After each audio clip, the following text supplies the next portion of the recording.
A Doce Sabor Delicatessen aqui em Carpina, bem na margem da PE 90, também tem os produtos Mr. Tutti. Venha conferir.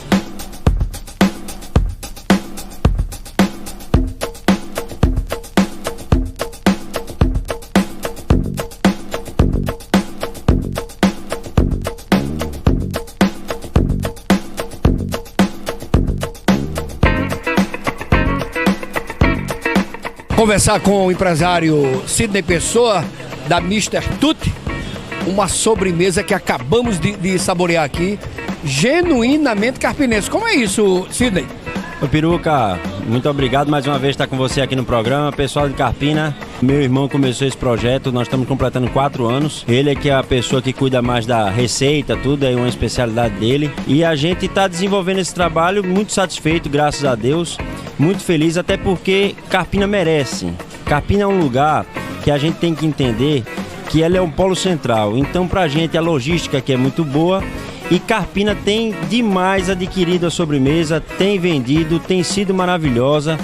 É uma sobremesa que nós não usamos conservantes, não usamos amido. É uma sobremesa pura, é uma sobremesa gelada. Então, assim, nós estamos muito satisfeitos, muito felizes. Você comeu agora, a opinião foi maravilhosa. Então, assim, pra gente... Quais são os sabores, Sidney? A gente tem hoje pudim, que é uma coisa diferenciada. Ela é cozinhada dentro da própria embalagem. A gente não tem contato manual. Coloca aqui, vai pro forno, lacrado e se coloca a luva, né? Nós temos todas as especificações exigidas pelo Ministério da Saúde, pela Anvisa. Pudim, torta alemã, torta holandesa, maracujá, morango da própria fruta, limão, sonho de valsa, chocolate danete. Nós temos ameixa, delícia de abacaxi.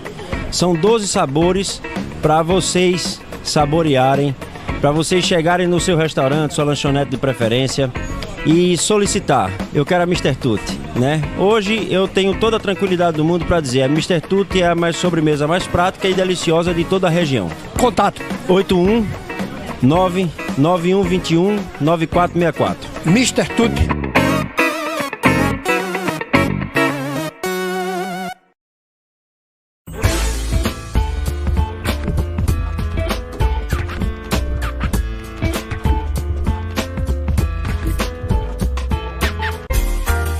Carlos Peruca, entrevista. Programa Ponto a Ponto especial, começando essa série de entrevistas com os ex-governadores de Pernambuco. E hoje, ao lado de Edmar Lira, do blog de Edmar, e também vai pelo blog de Elielson Lima e pelo programa Ponto a Ponto, temos a honra de estar aqui recebendo com muita alegria o ex-governador de Pernambuco, ex-prefeito do Recife, deputado federal, ministro, e também a gente pode chamar até de poeta, né, Edmar? Doutor Joaquim Francisco, não é assim? Exato, Peruca. Estamos diante aqui de um ícone da política pernambucana, né? Teve a oportunidade de ser prefeito do Recife e ser governador, né? E não é fácil, né? Porque muitos tentaram o cargo de governador e não conseguiram. Outros tentaram também a prefeitura do Recife e não conseguiram. Ele teve a oportunidade de ser os dois. Então, e muito jovem, né? Teve ainda muito jovem, eu lembro, doutor Joaquim, deputado. Quando foi prefeito e governador.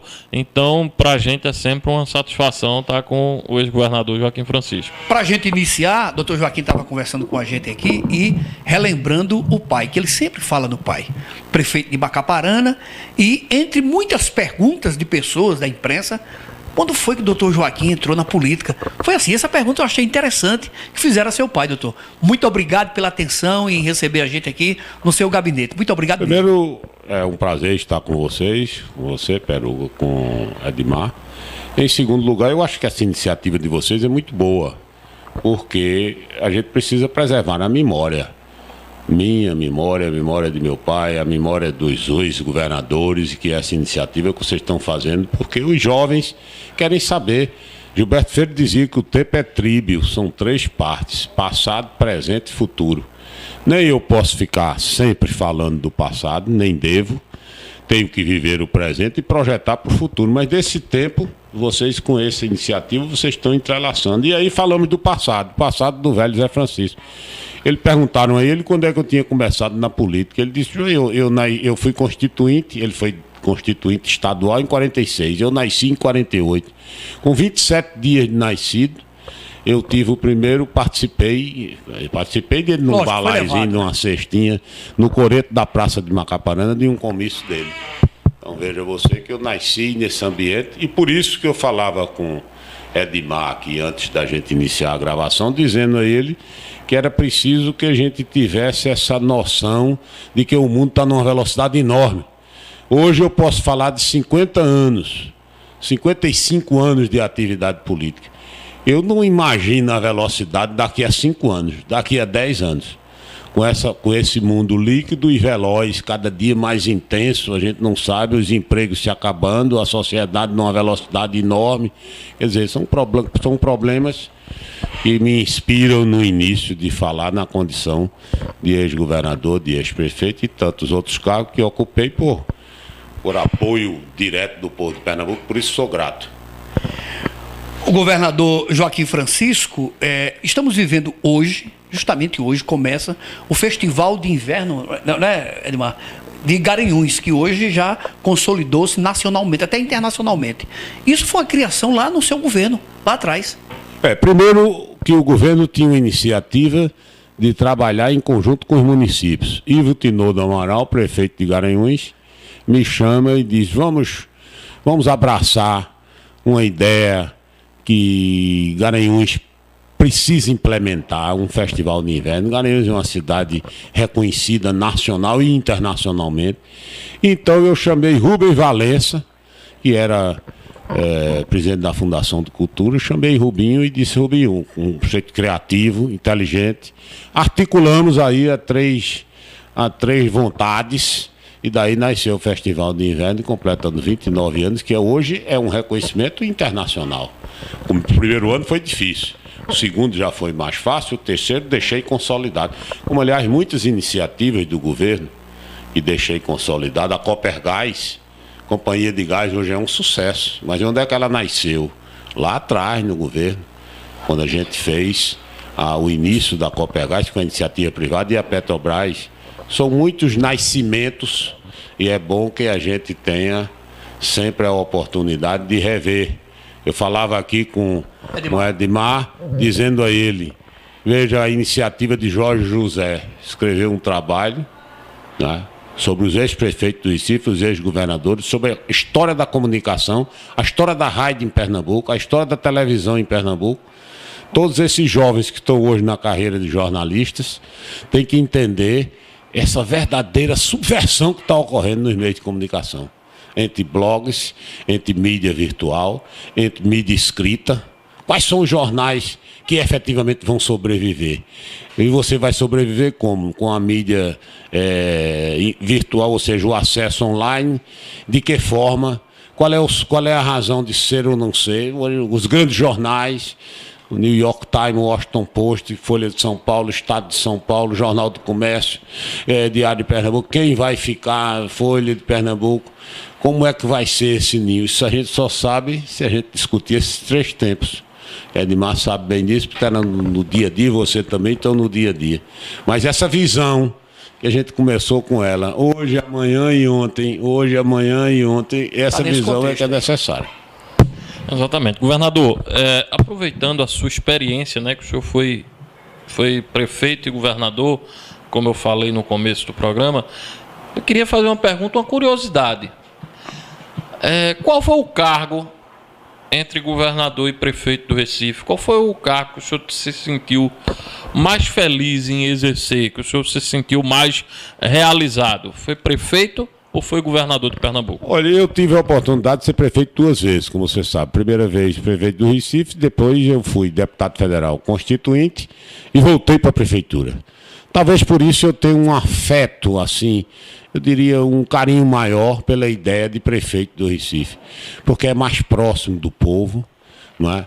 E o volume de problemas que é grande, mas você tem um contato direto. A rua está com um problema, o canal e tal, então você tem um corpo a corpo que eu gostava de fazer na prefeitura e no governo também. No governo você tem um problema em Petrolina, tem outro em Salgueiro, tem um em Carpina, tem outro em Timbaúba, tem em regiões diferentes, problemas diferentes. Depois o Estado, naquela época, hoje as prefeituras já avançaram nesse sentido, tinha 2 grandes problemas que na prefeitura não tinha diretamente, saúde e segurança.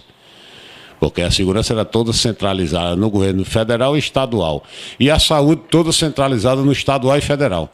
Então, os municípios trouxeram essa responsabilidade ao longo do tempo, da última gestão. Claro que nós cuidávamos de segurança e de saúde, tinha os postos de saúde, a assistência primária de saúde, saúde preventiva. A gente tem. Hoje você tem até a assistência integral de saúde na responsabilidade do município. Mas, de um modo geral, né? Também fui prefeito muito jovem, com 33 anos. O primeiro mandato seu foi nomeado? Fui nomeado por Roberto Magalhães, eleito pela Assembleia, depois de indicação do governador. Na época fomos eu, Mário Covas em São Paulo, era Jamil Haddad no Rio de Janeiro, Hélio Garcia em Minas Gerais. Praticamente todos os prefeitos daquela época continuaram seguindo vocação política, né? Hoje foi governador de Minas Gerais, Mário Covas foi governador de São Paulo, eu fui governador de Pernambuco, Jamil Haddad foi senador pelo Rio, e vários outros, né, assim que não lembro. Assim. Zé Agripino, prefeito no Rio Grande do Norte, e tantos outros, né? Edmar, eu queria lembrar também, queria que o doutor Joaquim falasse também, prefeito e governador, mas também foi ministro e ministro importante, com realizações em Pernambuco. Eu gosto muito quando o senhor relembra, nos debates que o senhor participa, Rádio CBN, Rádio Jornal, que fala até do presidente militar que teve em Pernambuco, e o senhor lembra muito bem disso, quando se fala nas barragens de Pernambuco. Eu acho que um dos maiores problemas que está se configurando na atividade política, aliás, sempre existiu. Não tem coisas muito novas nem muito velhas na atividade política. Porque a política eu não gosto, inclusive, de deixar a velha política e a nova política. Política é absolutamente essencial. O ser humano não pode conviver em sociedade sem praticar a política. É a arte de analisar os contrários, de equilibrar as tensões, de harmonizar as reivindicações. Política existe num condomínio de um prédio com 20 andares, que é difícil de administrar, com 15 andares, com 120 apartamentos. É um rolo para administrar. Imagine numa prefeitura, e depois num estado, e depois numa união. Mas isso é absolutamente essencial. Então, esses conflitos que surgem na política, eles são necessários que surjam. E eu não dou ênfase a não ser ao conjunto. Quer dizer, esses conflitos muitas vezes são ideologizados. Então, algumas pessoas se consideram do bem e nomeiam outros como sendo do mal. Os que são do mal reclamam do bem. Não é bom que isso se aprofunde, mas é bom que exista. O debate verdadeiro é esse debate que deve existir, como esse que a gente está fazendo aqui. Você pergunta, eu respondo. Você pode a pergunta ser mais conveniente ou menos conveniente.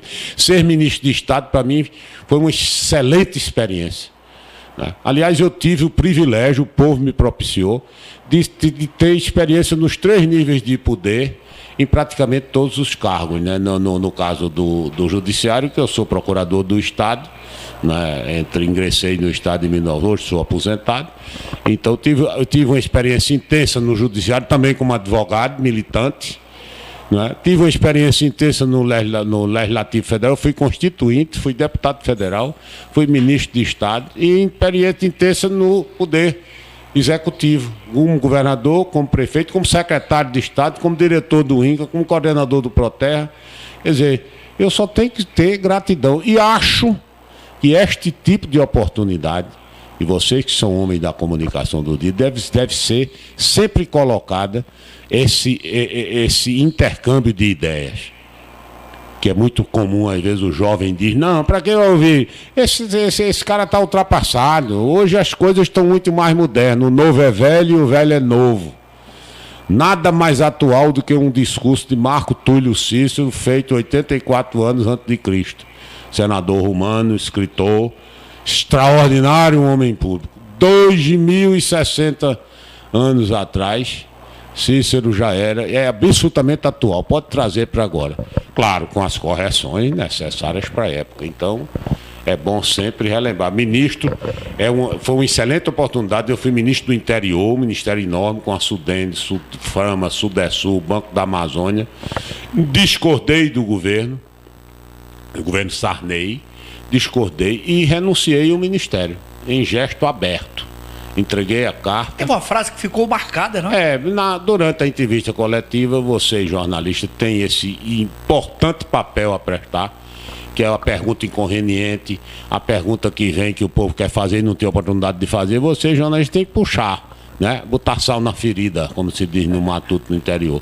Então, um determinado jornalista disse: olha, o senhor estava sabendo, quando veio ser ministro, que o governo era um governo do PMDB, Sarney era do PMDB, mas era um governo de transição, porque foi a transição à morte de Tancredo Neves. Sarney disse: eu vim para um governo de transição e não para o governo da transação.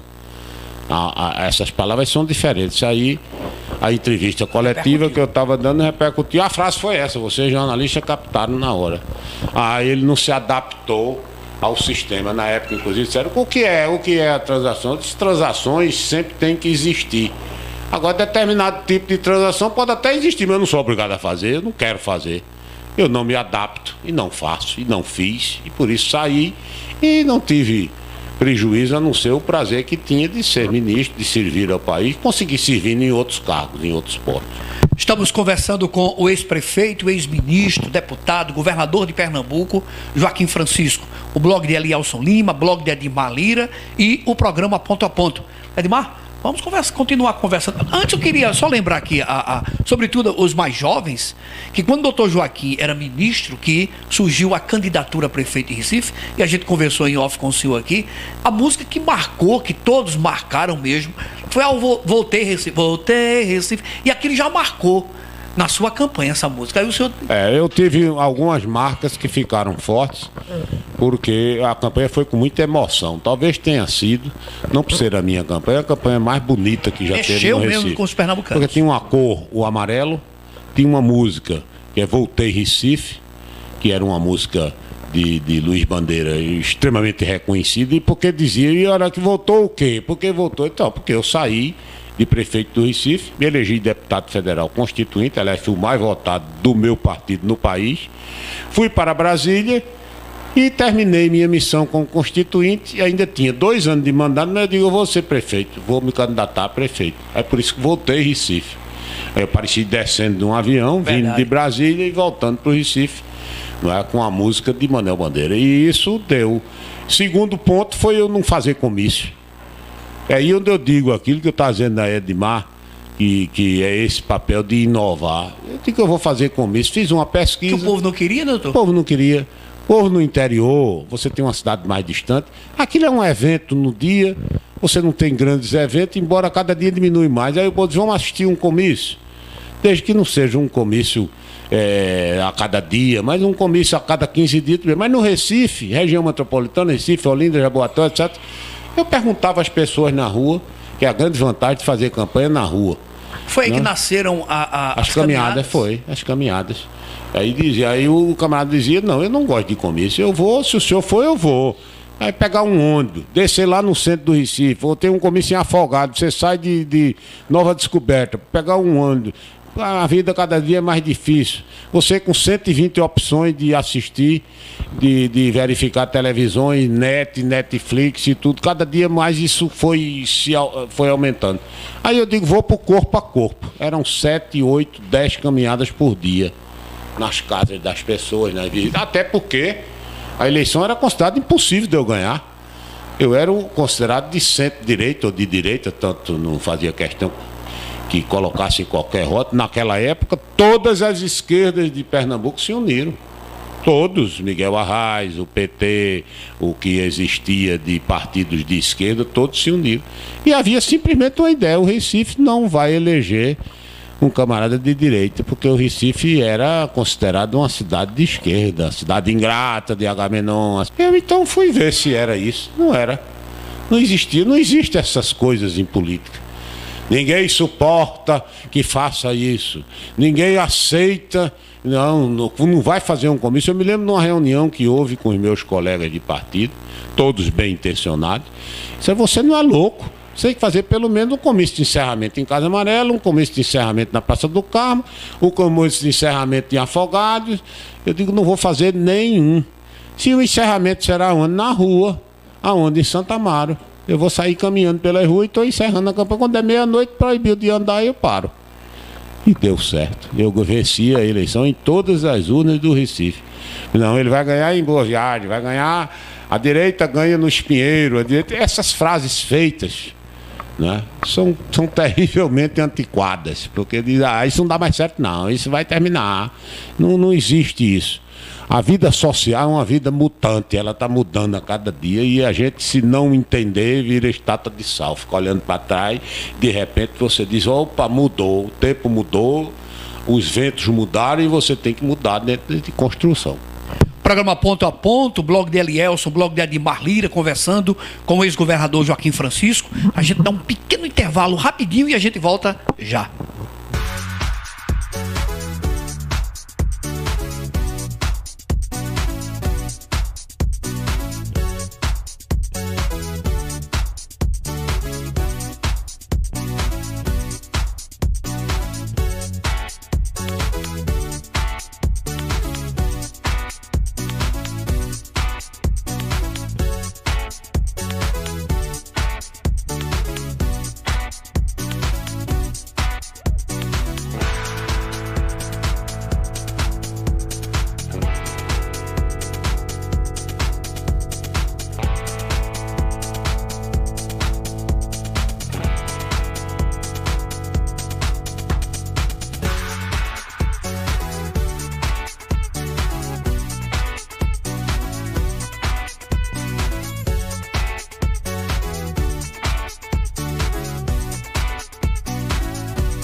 Carlos Peruca, entrevista. Estamos de volta no programa Ponto a Ponto, pelo blog de Elielson, pela página do Ponto a Ponto, pelo blog de Admar Lira e também pelo Giro Mata Norte. Programa Ponto a Ponto sendo gerado pelo Giro Mata Norte, conversando com o ex-governador de Pernambuco, Dr. Joaquim Francisco. Admar, a gente não pode deixar de conversar com o Dr. Joaquim agora também, política atual, o momento, não é assim? Puxa aí esse moído aí. Exatamente, né? E com a experiência, né? A vivência que Joaquim tem em relação aos dias atuais. Eu também acompanho as avaliações dele na CBN, na Rádio Jornal. E eu queria perguntar, doutor Joaquim, em relação a essa reforma da Previdência, mas eu queria lhe perguntar não só a reforma em si. Tivemos aí um caso recente aqui nessa votação, que foi o seu ex-correligionário Felipe Carreiras, né? O senhor foi do PSB também, que votou a favor da reforma e está correndo o risco de expulsão. Além disso, ele poderá voltar a ser seu correligionário, porque o Bruno Araújo fez o convite formal ao Felipe, caso ele saia do PSB, para talvez ser candidato a prefeito do Recife em 2020. Como é que o senhor avalia essa decisão do PSB de punir quem votou a favor da reforma, sabendo da necessidade, né, da reforma? Tanto é que ela foi votada, aprovada com larga maioria, 379 votos. Então, o senhor acha que Felipe seria bem-vindo no PSDB? Eu acho que primeiro o Bruno fez certo, convidar um quadro político da importância de Felipe Carreiras. Dinâmico, competente, opera bem a área de turismo e tem uma experiência muito larga, então fez certo. Segundo lugar, o PSB não vai expulsar ninguém. Isso já vi esse filme antes, nem o PSB, nem o PDT, nem nenhum partido vai expulsar, porque isso é o contraditório necessário na política, sobretudo na reforma da Previdência. Eu já disse algumas vezes, a reforma da Previdência é absolutamente necessária no Brasil, essa que foi aprovada, e precisa ser melhorada ainda no Senado, porque teve algumas falhas aí. O Senado vai melhorar, inclusive incluir estados e municípios. Essa barbaridade que os estados do Nordeste, todo mundo numa situação quase falimentar, e ainda ficar contra a reforma e dizer que os estados vão fazer diretamente, nunca. Tem que ser feito através da reforma global. É muito mais difícil uma Assembleia Legislativa, você conhece isso, convive no dia a dia, de aprovar uma reforma dessa aqui. O Senado tem uma boa oportunidade agora de corrigir. O Senado vai corrigir, vai ser Tasso Gereissati, tem um equilibrado, sensato, ele vai fazer essa correção. Então, eu creio que o PSB entrou na contramão, É aquela questão de se firmar como um partido mais à esquerda, marcar território no universo dos eleitores.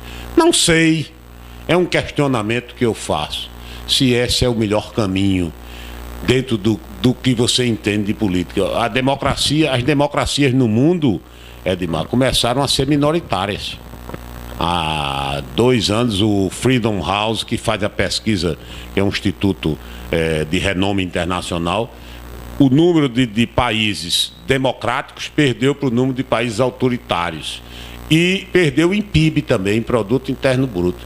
Ou seja, é preciso se observar com muito cuidado o povo contra a democracia. Você vê uma Rússia, você vê uma China, né? Você vê um Vietnã, um Laos, um Camboja, uma Hungria e um Erdogan na Turquia. E de repente você diz, não, isso são populistas, que de repente isso tudo vai... É preciso pensar. Essas medidas mesmo de um partido que diz, se ele é a favor, eu fico contra. Ou então uma frase feita, terrível, que eu vi, dita por algumas pessoas do PSB, nós jamais ficaríamos a favor de uma reforma contra os pobres. Isso é a frase feita, mas quem é que vai ficar numa reforma efetivamente contra o pobre? Como é que você é de um partido político que vai se firmar? A reforma é a favor dos pobres. Porque todos os países do mundo fizeram. Portanto, o PSB está na contramão, entrou na contramão, eu espero que ele encontre o caminho, né? Carreira vai ter problema, já está tendo problema, que foi a voz dissidente de Pernambuco, embora no Nacional houve 11 dissidências, né? E acho que ele seria muito bem-vindo ao PSDB. Bruno tomou a iniciativa certa. Nessa hora em que você está nesses conflitos, você tem que jogar a tarrafa para... naturalmente, dentro dos programas do partido, e Carreira se adapta bem a um programa do PSDB mais aberto, mais plural. Falando no PSDB, e aí falando do futuro, já que a gente já falou do passado, do presente e do futuro, o senhor acha que o PSDB lançará uma candidatura presidencial em 2022? Ou, se porventura essas reformas avançarem e o presidente Jair Bolsonaro chegar em 2022 fortalecido, o senhor acha que o Dória pode adiar um projeto de ser candidato à presidência da República diante de um cenário mais favorável ao presidente, o atual presidente Jair Bolsonaro? Não é fácil você fazer futurologia em política, mas deve ser feito. O exercício é bom de fazer. Eu acho que Dória é candidatíssimo e será candidato. Ele precisa concentrar, que está concentrando, fazer um bom governo em São Paulo. Indicou o Bruno, porque é um político experiente, nacionalmente conhecido, né, muito articulado, muito bem articulado, para presidir um grande partido. Eu acho que esse vamos dizer, um primeiro momento de radicalização, que era previsto, a radicalização mais à esquerda, uma radicalização mais à direita. A esquerda perdeu o discurso, né, com aquele discurso monolítico do bem e Lula livre, perdeu o bonde da história. A direita extrema vai chegar para um grau de centro-direita, ou de direita, mas não radical. E eu acho que as perspectivas do presidente Bolsonaro são muito boas, porque ele está fazendo um governo não convencional. E até agora, fora os erros verbais, porque ele é inquieto, eu conheço, eu fui deputado com ele, eu não sou íntimo dele, não tivemos aproximação do ponto de vista da convivência, porque ele era um homem meio arisco, né? Não é meio rebelde, mas ele não tem feito praticamente nada errado. Paulo Guedes, o cara da infraestrutura, não é? A área de turismo, como ele está visualizando do futuro da área de turismo. A indicação do Gilson Neto para Embratur, que conhece, é do ramo, pisa no chão, conhece os problemas. Quer dizer, digamos assim, apagar um pouco essa dondocagem de você ser do governo federal. Tem que ser um ococô, um homem todo bem elaborado. Não pode botar sua sandalinha, comer seu leite moça. Que é isso? Afinal de contas, o andar de cima não é o andar que manda, privilegiado que manda, não. Pode até mandar, mas não é o andar majoritário. Nós estamos falando de uma democracia. E é numa democracia que manda. Todo poder emana do povo e em seu nome é exercido. O povo reconhecer esse poder e reconhecer que a saída não era a esquerda. Porque faz 15 anos, olhe, verifique isso, eu sempre digo isso. Nem Getúlio Vargas conseguiu ficar no poder o tempo que a esquerda ficou. E qual foi o resultado? Está aí o resultado. A maior recessão de todos os tempos, a maior crise de emprego de todos os tempos, né? Uma crise fiscal enorme, gigantesca. O Brasil com 80% do PIB na dívida, deve 80%. Quer dizer, aquilo tudo foi na grande maioria foram promessas vãs. E a gente não pode incorrer nesse erro. Então, para um pouco. Ou então, se quiser dizer o que os latinos diziam, em médio virto, a virtude está no meio, no equilíbrio, na sensatez. Porque se você radicaliza, não, fui eu que fiz, não fez. A velocidade das mídias, um blog como o seu, um programa como o de Peruca, essa coisa, chega todo dia e não tem mais ninguém desinformado, não. Esse negócio de estar com essa mentira, teve uma homenagem, La Rochefoucauld, que era um poeta francês, ele dizia que a hipocrisia é a homenagem que o vício faz à virtude. Mas essa homenagem do vício à virtude cada dia fica mais clara. É meio-dia, por quê? Porque a luz está acesa em todo canto. 100 e tantos blogs, 200 blogs, 300 canais diretos. Se eu não gosto do seu blog, não gosto do programa dele, eu tenho o meu. Os narcisistas que estão aí, danados, virados, todo dia ele bota a notícia dele. Então, faço como dizia o poeta, mais cautela, mais prudência, que os caminhos estão ficando muito transparentes. Felizmente, estão ficando transparentes. Estamos conversando com o ex-governador Joaquim Francisco pelo blog de Elielson, blog de Edmar, programa Ponta a Ponta e o Giro Mata Norte. Doutor Joaquim, Pernambuco sempre orgulhou o Brasil e, sobretudo, Pernambuco com as bancadas eleitas, tanto em nível nacional como estadual. E temos hoje, atualmente, os 25 nossos deputados federais. O senhor foi constituinte, foi deputado. A gente não vê tanta coisa ruim em Pernambuco com relação às nossas bancadas como acontecem ou aconteceram em outros estados. Pernambuco sempre soube escolher os representantes em nível nacional e estadual. A representação política de Pernambuco, aliás, eu diria que por trás disso tudo está um quesito importante, que é a altivez pernambucana. Meu pai brincava às vezes, nos bate-papos dele com os amigos naquela época, dizia: é o único lugar do mundo que tem liso brabo. O que queria dizer isso? Que o sujeito, mesmo sem recurso, ele tinha um impertigado. Aliás, os pernambucanos são conhecidos por isso. Nós perdemos o quê? Tudo. Em termos de terra. Em termos de terra, nós perdemos a comarca do São Francisco, nós perdemos a Paraíba, nós perdemos o Rio Grande do Norte, nós perdemos Maceió. Por quê? Porque toda vez que o imperador queria mandar aqui em Pernambuco, o negócio era diferente. Era liso e brabo. Ou seja, estava numa situação de desconforto, mas e tal. Aliás, os cientistas políticos, sociólogos, comparam muito Pernambuco ao Rio Grande do Sul. Veja você que são dois estados que sempre foram rebeldes. Claro, você tem que incluir São Paulo, eu não estou dizendo, estou fazendo aqui um juízo histórico de valor. Mas Pernambuco sempre foi um estado arrebitado, que não gosta de... E isso repercute sobre a bancada. É um estado que tem definições. Você observar o rol dos políticos, eles, via de regra, não conseguem sucesso se não forem afirmativos, não é? Que digam, respondam até sem querer, mas tem que responder. Muito aberto, muito duro. Gilberto Freire dizia que Pernambuco é mais osso do que carne. Quando você olha assim, é aquele bife, né? Comprido. Verdade. Cabeça grande, porque tem muito, a região metropolitana é muito grande e ele se espicha até o sertão.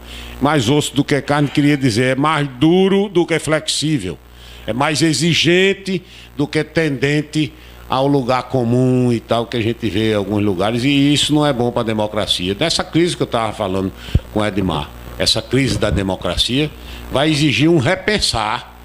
Não é um modelo feito, veio da Grécia para cá, já são 2000 anos. Mas acontece que ninguém está mais vivendo aquelas mudanças de 2000 anos atrás. Agora são mudanças de 2000 dias, quando não de 200 dias, quando não de 20 dias. De repente já deixou de existir e a gente tem que estar se atualizando. Governador, Falando ainda sobre Pernambuco e sobre o quadro político. O senhor acompanha e é um dos expoentes da oposição ao governador Paulo Câmara, e o senhor sabe que o PSB completará em 2022 um ciclo de 16 anos de poder em Pernambuco. 8 anos de Paulo Câmara e 8 anos de Eduardo Campos. Tivemos ainda o governo João Lira, mas João Lira era do PSB, filiou-se ao PSB e ficou os 9 meses lá. Para 2022, o senhor avalia, o senhor é advogado da tese de que a oposição precisa lançar nomes novos, mas novos de idade, de jovens, por serem jovens, como o caso do prefeito de Petrolina, Miguel Coelho, ou o senhor acha que a oposição pode ser representada por uma outra candidatura, como, por exemplo, o ex-senador Armando Monteiro ou o senador Fernando Bezerra Coelho, que hoje é um dos principais expoentes do governo Bolsonaro no Senado, como líder? Olha, eu não vejo essa questão do novo como idade. Não vejo, até porque Bolsonaro representou o novo, o novíssimo. Eu fui para uma reunião em São Paulo com o Geraldo Alckmin. Quando o Geraldo Alckmin fez a reunião, eu apoiei Geraldo Alckmin no primeiro turno, apoiei Bolsonaro no segundo. E Geraldo Alckmin sentado com um grupo de marqueteiros, gente da maior, inclusive eu, com experiência política, e fulano e ciclano, todo mundo experiente, disse: agora você está no segundo turno.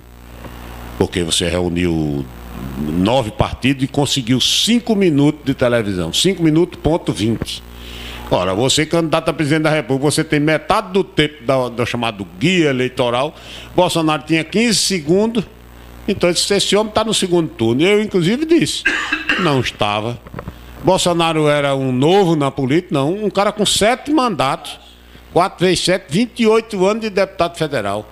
Com 3 filhos, um vereador, um deputado e outro deputado. Um estadual, um deputado federal e um vereador. Nada mais antigo na política.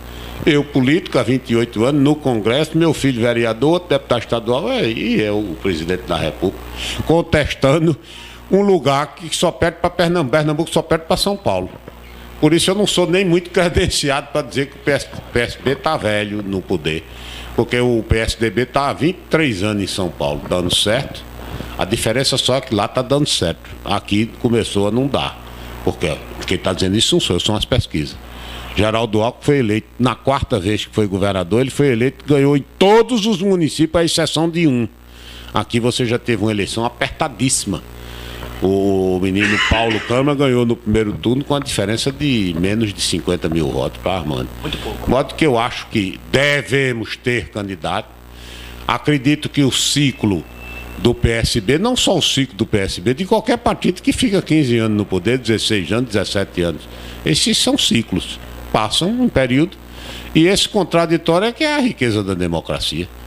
Se não tiver contraditório, é a lei de Chico de Brito, é o regime autoritário. Você quem manda, quem pode, obedece quem tem juízo. Então fica aquele negócio sem contraditório, sem luta. Não é bom isso, para ninguém. Olha, estamos chegando no final dessa entrevista importante e creio, viu, Edmar e doutor Joaquim e internautas, estamos fazendo, como o doutor Joaquim falou, e a gente alcançou isso é histórico, a gente quer mostrar, relembrar, sobretudo para os mais jovens e também para os coroas, feito a gente. Edmar nem tanto, mas eu e o doutor Joaquim já somos coroas. A gente quer mostrar a história de Pernambuco com homens que marcaram nossa história em todos os níveis. E essa série de entrevistas com os ex-governadores, estamos começando hoje com o doutor Joaquim, o qual a gente agradece muito o senhor disponibilizar aí seu tempo tão ocupado, tão atarefado, não é, Edmar? E a gente fica muito feliz mesmo. Edmar, muito obrigado, Edmar. Exatamente, Peruca, Joaquim, e pra gente, como eu falei no início do programa, é uma satisfação porque a gente está fazendo aqui uma coisa, um documento histórico, porque estamos diante de uma figura que teve a honra, né, porque isso é uma honra, doutor Joaquim, de ser governador e ser prefeito do Recife, e passar tão bem, né, com esse tempo de vida pública, nenhuma mácula na sua imagem, nenhuma denúncia, nenhuma investigação, nada que pudesse desabonar. Pelo contrário, hoje dá aula, porque isso é aula nas rádios, nos blogs, comentando, falando, opinando, ativo. não é? Isso é aula. Exatamente. Então eu fico muito feliz de poder ter participado, Peruca, do programa, poder acompanhar de perto as avaliações do ex-governador Joaquim Francisco, e estou sempre à disposição para falar aí sempre que possível, sempre que você quiser, a gente vir aqui para o Ponto a Ponto. Olha, eu acho que não deixem de fazer isso. Entrevistem depois Roberto, entrevistem João Lira, entrevistem todos, ex-prefeito Jarbas, Mendonça, todos têm uma contribuição, Zé Ramos. Por quê? Porque a gente vivencia, ninguém, eu digo sempre, como me perguntaram na última eleição, eu tive assim, porque você, às vezes você deixa a política não lhe deixa. Eu nunca deixei a política, nem quero deixar. Eu sou um homem público que estou sempre à disposição de Pernambuco, e por isso que eu me entrego, eu utilizo exatamente o grande mecanismo que você tem, que é o contato, a grande irradiação que tem o blog e que tem o rádio. Perfeito. Faço os meus comentários, mostro, porque eu não tenho o direito de guardar, não é, as coisas que eu aprendi ao longo de 50 anos que o povo me deu, e em uma casa, não, eu não vou falar disso, que isso não é conveniente. Eu falo de maneira aberta, porque eu não sou proprietário dessas conquistas.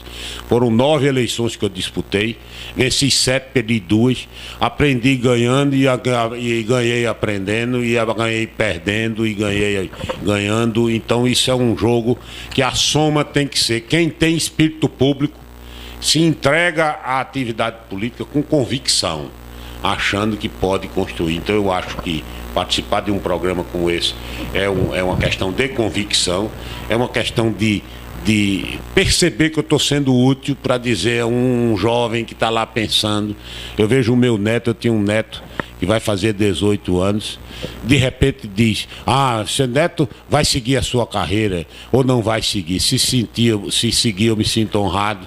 Se não seguir, vou apoiá-lo no seu caminho, como apoio as netas, como apoio o genro, como apoio o amigo, porque acho que a vida é esse. Agora, na vida pública, é preciso a gente se dedicar mais a ter espírito público, a honrar o dinheiro do povo, a ter compromisso, a evitar a hipocrisia, que não é só da vida pública, é de todas as vidas, mas a pública é pública.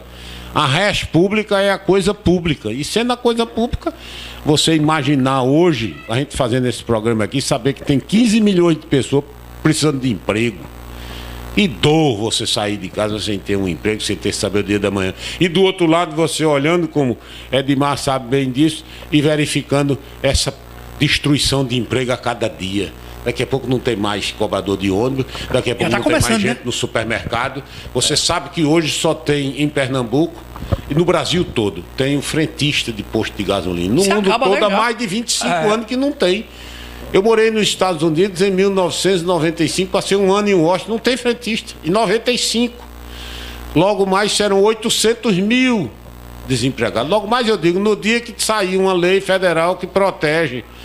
Então, é um mundo em turbulência. Quando os shoppings estouraram no Brasil inteiro, tinha as pessoas ali na cancela, a gente pagando o estacionamento. Hoje não mais. Não tem mais nada. Eu fui há 5 anos atrás, a um supermercado de Santa Bárbara, na Califórnia. Não tem um funcionário. Um só funcionário num supermercado. O homem, l'homme c'est le loup de l'autre homme, como diziam os franceses. O homem é o lobo do outro homem. O homem, não sei, que tem essa vocação de criar, inovar e ao mesmo tempo destruir. Você tem uma economia. Antigamente você tinha a destruição criativa. Adam Smith falava nisso. Você destruía um emprego, criava outro.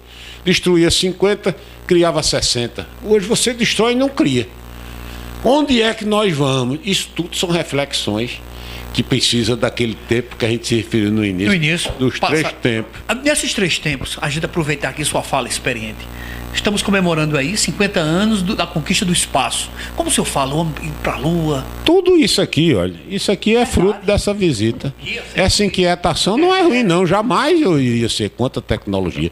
Porque o homem foi para a Lua, descobriu que as ondas se propagam no vácuo, e daí veio a modificação, e daí veio uma crença nova. Tem um bocado de gente, ainda hoje 25% diz que não foi a Lua. O contraditório, né? No caso, não foram nada, aquilo foi uma encenação. Dessa aí, né? Mas aí você tem o celular, Daqui a pouco você tem a telemedicina oficializada e você vai fazer seus diagnósticos. Eu estou aqui agora com vocês. Se eu quisesse, eu ligava para ele. Eu estive na China 4 vezes. Sempre gostei de estudar os problemas da China, porque eu acho que os grandes problemas do mundo passam pela China. Hoje, e sobretudo daqui mais 5, mais 10 anos, a China é um grande enigma de desenvolvimento e enigma no sentido de você entender a lógica chinesa. Mas se você quiser, eu ligo para Cheng aqui em Xangai. 12 horas de fuso horário e a gente fica conversando com ele dando uma entrevista no seu blog. Isso Copa. É uma inovação. É verdade. A Copa de 70, Joaquim, a Copa de 70 de futebol, Admar, teve Copa que a gente assistiu o jogo depois. Hoje os fotógrafos no mundo inteiro, online ali com o seu laptop, ele mandando as imagens, não é? Tudo isso o quê? Vai para o espaço, o tempo, rapidinho, em frações de segundo e sacoda a imagem pra gente, como estamos gerando. Esses são os tempos e felizmente vocês, né, apesar das vivências, entenderam que esse tempo é novo e que é necessário a gente fazer esse intercâmbio. Eu fico muito satisfeito de que isso tenha ocorrido. Será sempre um prazer, estarei sempre à disposição para a gente fazer novos programas. Deixa eu explorar um minutinho só. A gente viu aqui, viu, internauta, nos bastidores, que o doutor Joaquim é um homem culto também, claro. Vocês viram aí, todo mundo sabe. Agora, gosta de música. Toca pandeiro, violão, mostrou vídeos aqui, tudo bonito. Eu gosto música? Porque eu acho que é uma forma de você enfrentar as dificuldades da vida com seus momentos de devaneio, vamos dizer. E a música eu acho que é uma forma de você se elevar, sair da condição do dia a dia e para quem tem aquela vocação. Eu nunca estudei música e tal, mas aí meu pai tocava um harmônio de 8 baixos. E ele dizia, respeita os 8 baixos do teu pai. Me deu um escandalho, um acordeão de 80 baixos. Eu comecei a tocar o acordeão e dali eu dei uma passada no pandeiro. Do pandeiro fui pro zabumba, no interior, né? Chegava lá, vamos tocar aqui, vamos pra lá, vamos pra cá. Terminei nos meus momentos cantando. Gravei até uma música num CD com Ieda Lucena, mulher viúva de Augusto Lucena, Ieda Arcoverde Lucena. Ela gravou Caminhemos de Erivelto Martins. Então quando eu tô, vamos dizer assim, fechado, cheio de problema e tal, um momento que você tem para devaneio é a música. A música solta você, não só dançar, como cantar e tocar. Também tem esse lado, se não tivesse eu explodia, né? Verdade. Olha, com imagens de Theo Pereira, pelo Giro Mata Norte, pelo blog de Elielson, blog de Admar Lira, que a gente agradece muito, conversamos com esse recifense, matuto de Macaparana, o ex-governador Joaquim Francisco. Muito obrigado, doutor Joaquim. Foi um prazer, estou sempre à disposição. Adoro esse tipo de programa inteligente, que dá a oportunidade da gente fugir um pouco da rotina, e Admar, que é do ramo e conhece isso, é um prazer enorme, estou sempre à disposição. Meu abraço. A Autoescola Zanata Trânsito tá cheio de novidades. Venha aproveitar as melhores promoções para adquirir sua CNH. Aproveite também a promoção Primeira Habilitação e uma nova frota de veículos para você aprender com segurança. 20 anos no mercado com uma equipe apta a lhe atender. Desconto especial à vista ou em 10 vezes nos cartões. Venha para a Autoescola Zanata Trânsito. Facebook e Instagram. WhatsApp 81999128844. Em Carpina, Araçoiaba e Lagoa de Itaenga.